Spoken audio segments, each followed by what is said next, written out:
EPS அவர்களும் சரி திரு OPS அவர்களும் சென்ற ஆட்சியின் போது தங்களுடைய பல பெரிய முதலீடுகளை காசா கிராண்டே மற்றும் பாஷ்யத்தில் செய்திருந்தார்கள்.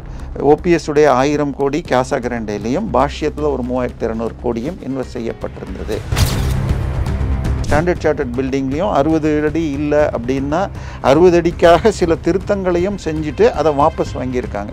ஸோ இது எல்லாமே சேகர் பாபு எப்படியோ கொண்டு போய் ஸ்டாலின்கிட்ட கையெழுத்து வாங்கி 50 அடின்னு குறைந்து ஒரு சர்க்குலர் வந்து அதுக்கப்புறம் அது வாபஸ் பெறப்பட்டுள்ளது. ஸோ பல சிக்கல்கள் இருக்கிறது. காலையில் அடையாரில் தியோசாபிக்கல் சொசைட்டிக்குள்ளே வாக்கிங் போவார். ஓபிஎஸ் அவர் போவார்னு தெரிந்து அவருடைய உதவியாளர்கள் மூலமாக தொடர்பு கொண்டு அவரும் போய் பார்த்துட்டு அதுக்கப்புறம் அன்றைக்கி சாயந்தரமே திருப்பி அவர் வீட்டில் போய் பார்த்துட்டு திருப்பி அடுத்த நாள் பார்த்து வேண்டுகோள் வைக்க உடனடியாக முதலமைச்சர் அலுவலகத்திலிருந்து பேசப்பட்டு மிக விரைவில் செட்டில் செய்யப்படும் சொல்லியிருக்கார். இதில் ஓட்டை திமுக நோக்கில் திருப்புவதற்கு நான் உதவி செய்கிறேன்னு சொல்லி அந்த இது பேரில் இந்த 3200 கோடி வசூலுக்கு முதலமைச்சர் ஸ்டாலின் உதவுவதாக 10,000 கோடி வரைக்கும் கூட செல்ல வாய்ப்பு இருக்கிறது. ஏன்னா ஒரு ப்ராஜெக்ட் கட்டுறதுக்கு அடுத்த ஸ்டேஜ் நீங்கள் ப்ராஜெக்டை ஸ்டார்ட் பண்ணுறீங்கன்னு வச்சுக்கோங்க, கன்ஸ்ட்ரக்ஷன் சைட்டு அதில் 3ல் 1 பங்கு தான் புக்கிங் பண்ணுறப்ப கிடைக்கும். ஸோ இது எல்லாமே வருது. திரு சேகர் பாபு அவர்கள் பாஷ்யம் அந்த இதில் இன்வெஸ்ட் பண்ணுறாருன்னு செய்தி வருது. சரி, சேகர் பாபுவிற்கு எதிராக அதாவது ஹெச்ஆர்என்சிக்கு எதிராக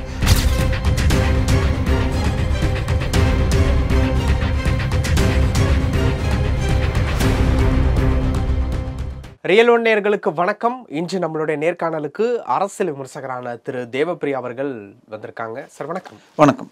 எப்படி சார் இருக்கீங்க? நல்லா இருக்கேன். ஓபிஎஸ்னுடைய 3500 கோடி ரூபாய் பணம் பாஷ்யம் கன்ஸ்ட்ரக்ஷனில் சிக்கிறக்கதா பிரபல யூடியூபர் ஒருத்தர் வந்து அவரோட வீடியோவில் குறிப்பிட்டு பேசியிருந்தார்.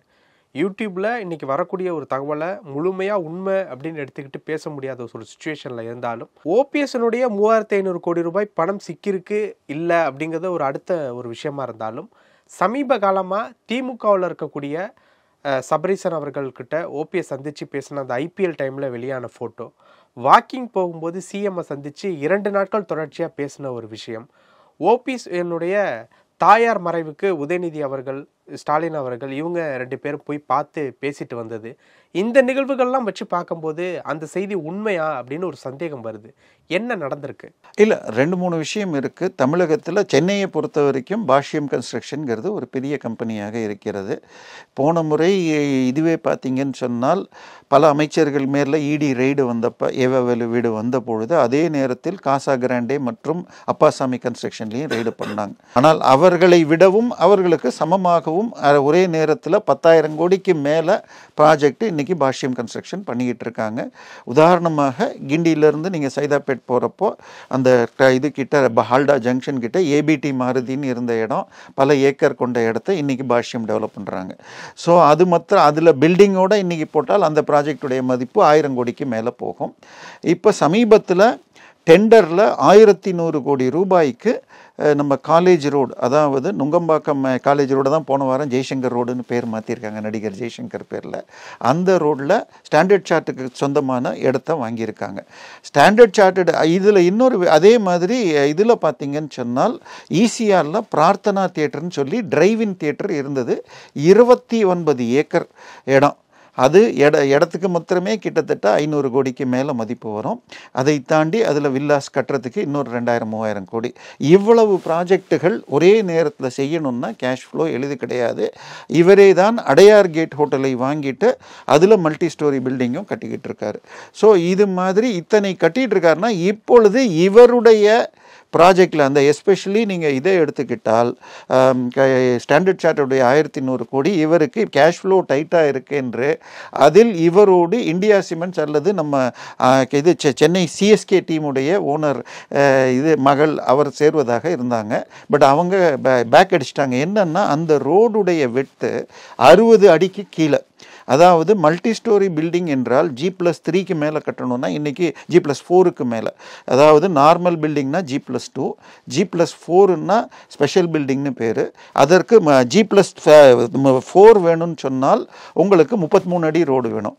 அதற்கு மேலே அதிகமாக கட்டணும்னா 60 அடி ரோடுக்கு மேலே இருக்கணும். இந்த இடத்துல 60 அடியே வரவில்லை.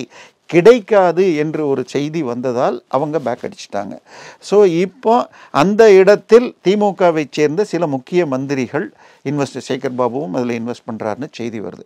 ஸோ இதுக்கு நடுவில் திரு இபிஎஸ் அவர்களும் சரி திரு ஓபிஎஸ் அவர்களும் சென்ற ஆட்சியின் போது தங்களுடைய பல பெரிய முதலீடுகளை காசா கிராண்டே மற்றும் பாஷ்யத்தில் செய்திருந்தார்கள் என்றும், ஓபிஎஸ் உடைய 1000 கோடி காசா கிராண்டேலையும் பாஷ்யத்தில் ஒரு 3200 கோடியும் இன்வெஸ்ட் செய்யப்பட்டிருந்தது அப்படின்னப்போ பாஷ்யத்தை போய் அவங்க ஆனால் சாதாரணமாக அப்படி வெறும் கேஷை இன்வெஸ்ட் பண்ண மாட்டாங்க. சில ப்ராஜெக்டில் அவங்கள டைரக்டராக போட்டு அவங்களுக்கு அதை திருப்பி கிடைக்கிற மாதிரியும் செஞ்சுருவாங்க. நீங்கள் சொல்கிறது வந்து அந்த மூத்த குடும்பத்தின் முதலீடுகளும் அடங்கும் அதில்.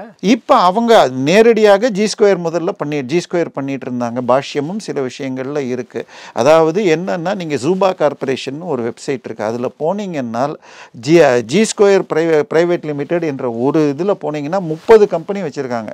அதில் போய் பார்த்தீங்கன்னா இப்போ அதில் டைரக்டராக நேரடியாக நமது முதல்வருடைய மருமகன் பெயர்லேயே இருந்தது. இப்போ அவர் டைரக்டர்ஷிப்பை எடுத்துக்கிட்டார். ஏன்னா டைரக்டர் பேர் தான் வரும், ஷேர் ஹோல்டர்ஸ் யாருன்னு வராது.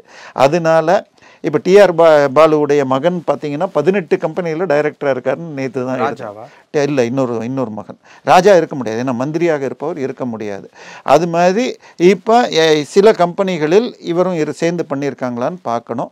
ஸோ இப்போ பாஷ்யம் கம்பெனியில் ஓபிஎஸ் உடைய 3200 கோடி இன்வெஸ்ட் ஆகியிருந்ததாகவும், அது இப்பொழுது அவர் ஏற்கனவே பல சிக்கலில் இருக்கார். ஒன்று வந்து இதில் வந்து அடிஷ்னல் கேட்டிருந்ததாகவும், அதாவது அடையார் கேட் ஹோட்டல் முன்னாடி இது நந்தனம் சேமியஸ் ரோடு கார்னரில் அதில் அவர் அடிஷ்னல் எஃப்எஸ்ஐ கேட்டது கிடைக்கல. அதனால ஒரு 2-3 மாடின்னா கிட்டத்தட்ட ஒரு 100 கோடிக்கு மேலே எதிர்பார்த்த அளவு கட்ட முடியலன்னா ரிட்டர்ன்ஸ் வராது. அதே மாதிரி இங்கே இதுலேயும் இந்த நம்ம சொல்கிற ஸ்டாண்டர்ட் சார்ட்டர்ட் பில்டிங்லேயும் 60 அடி இல்லை அப்படின்னா 60 அடிக்காக சில திருத்தங்களையும் செஞ்சுட்டு அதை வாபஸ் வாங்கியிருக்காங்க. ஸோ இது எல்லாமே சேகர் பாபு எப்படியோ கொண்டு போய் ஸ்டாலின்கிட்ட கையெழுத்து வாங்கி 50 அடின்னு குறைந்து ஒரு சர்க்குலர் வந்து அதுக்கப்புறம் அது வாபஸ் பெறப்பட்டுள்ளது. ஸோ பல சிக்கல்கள் இருக்கிறது. பாஷ்யத்தில் அந்த 3200 கோடியை இவர் போய் கேட்டப்ப இந்தந்த ப்ராஜெக்டில் சிக்கியிருக்குன்னு பாஷ்யம் ஓனர் சொல்ல, அதன் பிறகு ஸ்டாலின் எப்பயும் காலையில் அடையாரில் தியோசாபிக்கல் சொசைட்டிக்குள்ளே வாக்கிங் போவார்.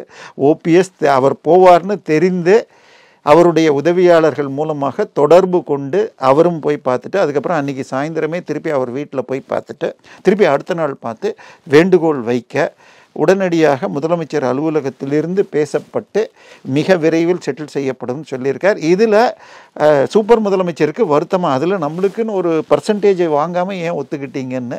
ஸோ எலெக்ஷன் நேரத்தில் நீங்கள் கேட்கும் எந்த உதவியும் நான் செய்கிறேன் என்று ஓபிஎஸ் சொன்னார். கூட்டணி கேட்டதுக்கு இல்லை, அது யோசிக்கணும், ஏன்னா நான் இத்தனை நாள் கருணாநிதி எதிர்ப்புன்னு அரசியல் பண்ணிவிட்டு நேராக சேர்ந்தால் 2 பேருக்கும் பாதிப்பு வரும், ஆனால் முக்குளத்தோர் ஓட்டை திமுக நோக்கி திருப்புவதற்கு நான் உதவி செய்கிறேன்னு சொல்லி அந்த இது பேரில் இந்த 3200 கோடி வசூலுக்கு முதலமைச்சர் ஸ்டாலின் உதவுவதாக கூறியுள்ளார்னு ஒரு செய்தி பரவலாக பத்திரிகையாளர் நடுவில் உள்ளது. இப்போ மூத்த குடும்பம் சப்ரீசன்லாம் உள்ளே வர்றாங்கல்ல, இன்வெஸ்ட்மெண்ட்டு தோராயமே எவ்வளோ சார் இருக்கும்?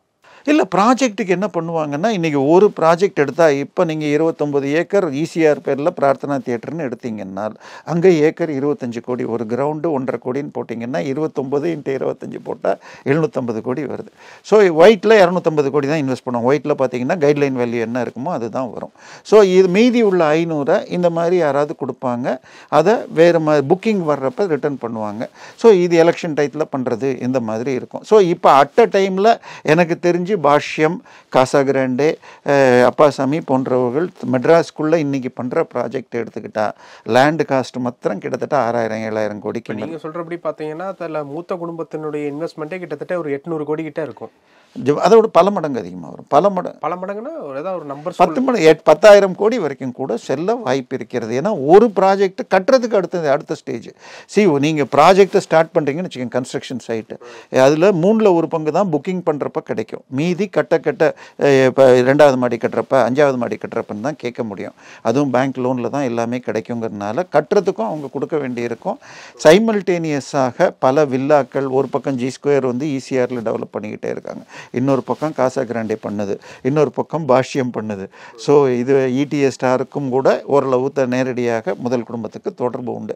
ஸோ இது எல்லாமே வருது. திரு சேகர் பாபு அவர்கள் பாஷ்யம் அந்த இதில் இன்வெஸ்ட் பண்ணுறாருன்னு செய்தி வருது. சேகர் பாபுவிற்கு எதிராக, அதாவது HRNCக்கு எதிராக மிகப்பெரிய தீர்ப்பு வந்துள்ளது போன வாரம் மதுரை உயர்நீதிமன்றத்தில்.